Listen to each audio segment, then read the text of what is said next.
வணக்கம். இது உங்கள் என்எஸ்எஸ் உலகங்க. இன்றைக்கி பிரம்ம முகூர்த்த பூஜையோட 6வது நாள். நல்லபடியாக 4 மணிக்கு தொடங்கிருச்சு. 4:45 விளக்கேற்றி என்னோடய வேண்டுதல் அத்தனையும் இறைவன்கிட்ட சொல்லி மனசார பிரார்த்தனை பண்ணிக்கிட்டேன்.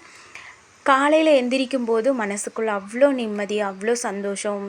நமக்கு யாருமே இல்லை அப்படின்னு வாடி நிற்கும்போது கண்டிப்பாக பிரம்ம முகூர்த்த பூஜையை ஆரம்பிங்க. உங்களுக்கே ஒரு கான்ஃபிடென்ட் வரும். யார் வேணும், நம்மளால் முடியும், நம்மளால் என்ன வந்தாலும் சமாளிக்க முடியும், நம்மளால் சாதிச்சு காட்ட முடியும் அப்படிங்கிற ஒரு மன தைரியம், மனப்பக்குவம் நமக்குள்ளே வந்துடும். நமக்கு என்னங்க வேணும், அதுதானே வேணும்.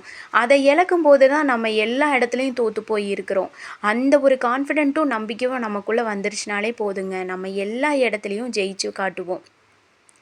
அதுதாங்க பிரம்ம முகூர்த்த பூஜை ஆரம்பித்து இந்த 6 நாளையில் மனசுக்குள்ளே அவ்வளோ ஒரு சந்தோஷங்க. முடியாது ஒன்றும் இல்லை, கண்டிப்பாக நல்லது நடக்கும், வாய்ப்பு நமக்கு உருவாகும் அப்படிங்கிற ஒரு நம்பிக்கை.